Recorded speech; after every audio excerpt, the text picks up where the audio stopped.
Okay, so basically this is an entry 2 by looking at the British Council's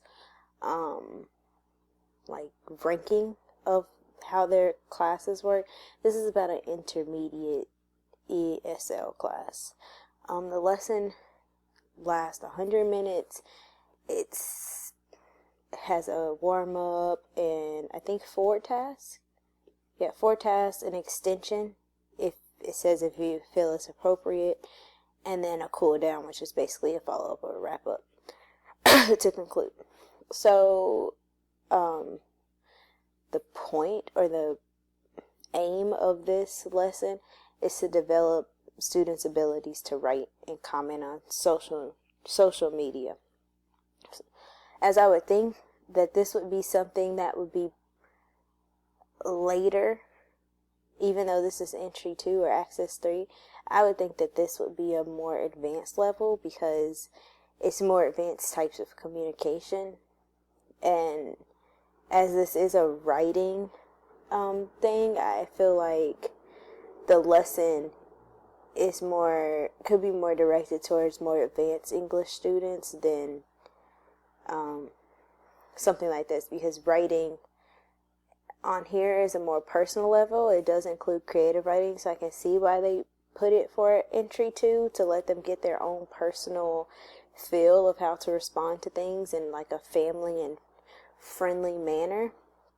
The tasks do use things like Facebook as an example. So it has, like, for the student thing, when we look at the task, you'll see that they have a Facebook type format of how they're going to respond.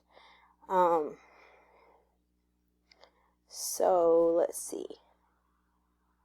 Okay, so they tell you that the aim or the introduction, they basically just summarize everything they put right here, which I feel is kind of redundant, but since the site does have a catalog of lesson plans, it's kind of necessary to have these things. Also for the teacher, if she's organizing her lessons, she can organize it here by the introduction instead of just a like brief description, because this goes into more detail. So the warm-up, basically the instructor is just eliciting feedback to try to get them to talk about social media and talk about, their use of social media, if they use English on their social media or not, and all those things. This is a really good warm-up. This is something that I do in my ESL classes. So I see that it works very well. I just try to kind of have an icebreaker for the class, something that's relevant, something that won't put them on a tangent, because I'm creating more of the questions and I'm just getting the students to talk amongst groups. So I would say put one question in each group and have them talk, or have like a little printout for each question, which is the student handout. Sorry, wrong page. Which is just this. So that's what they did. So they have this little thing, and they're talking about the social media on this phone, and they're asking if they have any of these apps. This is a really good warm-up, very helpful, very engaging. So for the first task, which is technically like the second task, but the first task, which is the first activity, they go to this student handout, which is what we were talking about before, and they are asked to figure out where these are, what the names are, the 3 friends, who wrote the messages, things like that, basic things about what's going on in the handout. And then they ask them to answer the questions within their group for feedback. I would also want to maybe give suggestions of what could be said in response to these, because it does say you here. So I would also want to see maybe what they would say if this wasn't a certain thing. Read these and talk about what's going on. Again, you want to create communication within the whole classroom as well as small groups. and you want them to be able to work on their reading comprehension as they're working on their writing. So if you're going to have something like this that elicits conversation about where this is or where you would see it, we're not focused on social media in itself. We're focused on the type of communication that is on social media. So I feel like maybe we need to discuss, what this might mean here. Why are there so many question marks? Why did they make this so long? What this ellipses mean? And how you respond. How this one is more friendly and funnier than this one. This one's more informational. Things like that. I think you need to discuss. And then they have these questions for the third task. So they're reading.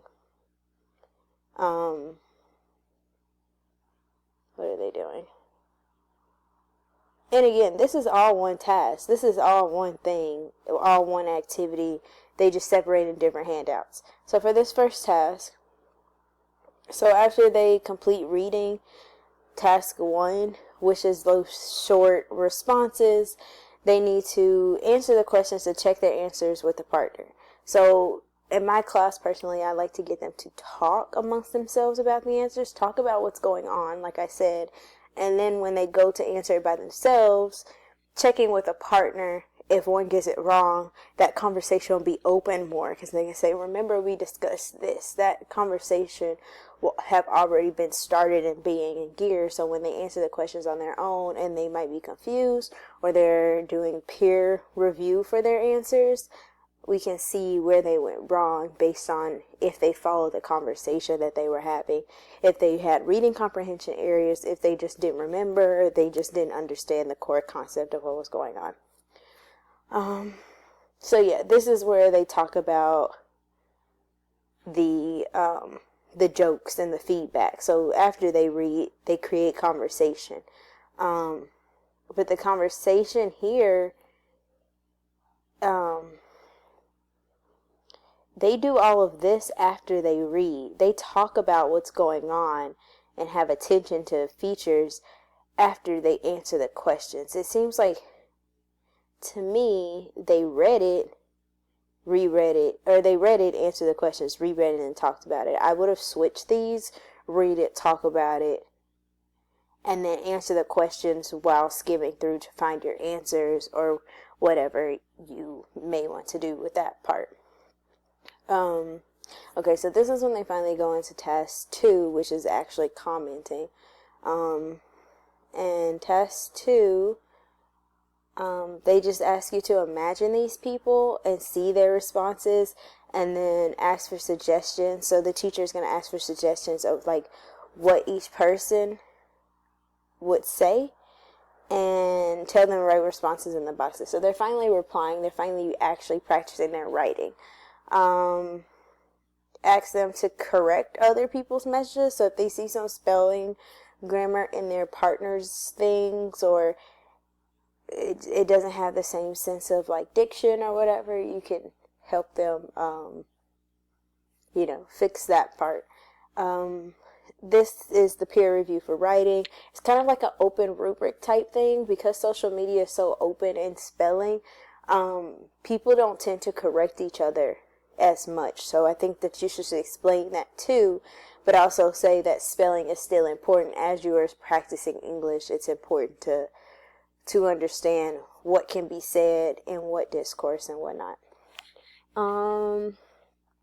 Okay, so then they're going to ask them to start writing their own post, and then we are going to brainstorm topics.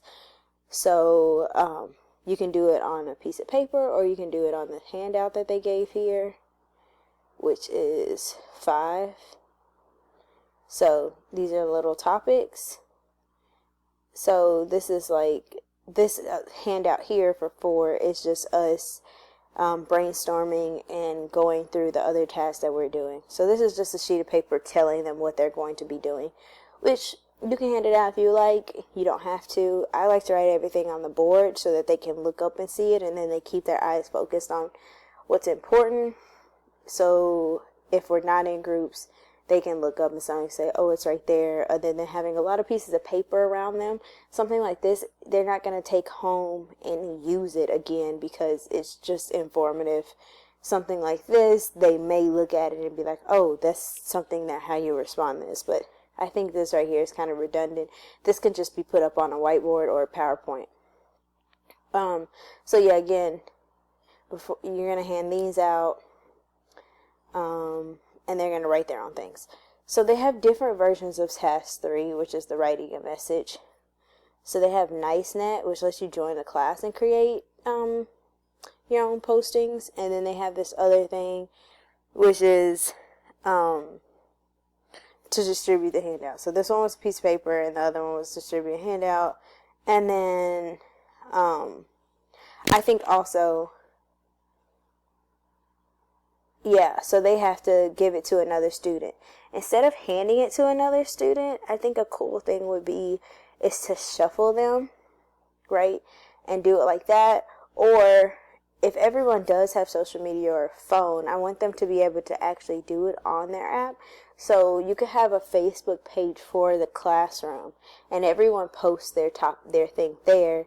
And everyone, you give someone a different name or a different number, and they have to comment on that one. It might seem like a little bit more work, but it gives them that hands-on version of social media instead of writing, because typing and writing are two different things, and you want them to be able to do all aspects of writing. So I think putting it on like a Facebook page for the class, and then letting them, work with the student, and they have to respond to the other one, and you kind of mix it up. So you say, okay, this person responds to this person responds to this person, and then once you respond to your first one, you guys can comment amongst each other. So the post that you like the most, you guys can go back and forth on comments, stuff like that. Okay, so they do it until the handout is full. So do it until, time runs out. They have 15 minutes. So you can just say, I give you guys 15 minutes to respond to these comments, things like that.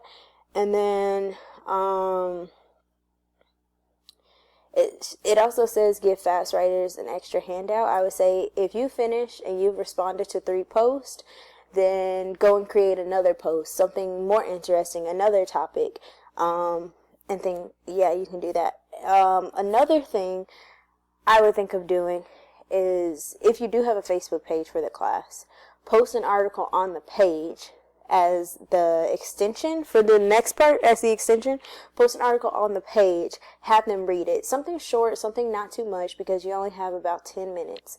So post that on the page, have them read it, and have them comment in the comments for a discussion. So they're practicing their writing without you, and you can see how they say it, and you can elicit feedback on the site, or you can elicit it in class right there. You could also comment yourself to show them what should be done.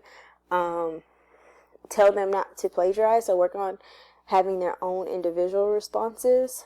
And then they have this thing called the cooler, which is another 2 minutes, which is kind of like the follow-up. So you're going to personally check all the posts and put them up on a wall for all the class to browse and read. I would make it kind of look like a timeline for Facebook or whatever app you're going to work with. And then, if you use something else, you can just print them out, screenshot them, display them on the wall. Or you could just pick your favorite and put them on a PowerPoint and show them, and then send them the link to the PowerPoint. In a class like mine, your classroom isn't your classroom, so we have to use things that they can take home, not things that we just put on the wall. So they take their own notes. They have an app or something that they use. A lot of times you could also use a texting app and just send stuff like that way. So then they give the answers to the reading. Me personally, I wouldn't give the answers to the reading. I would just discuss them and ask them why or why not they posted certain things. I don't like to give answers because I like them to be able to use the conversation and think for themselves, and then talk to each other, and if they think they got something wrong, discuss it, and then finally have the answer given. But these questions are kind of redundant. So it says, if you can say, please bring me some, what does please mean? Okay, yeah. Just tell them to use their context clues, stuff like that. Basically, I really like this lesson. I wish that it had more writing I feel like the short responses that they give in this handout might be a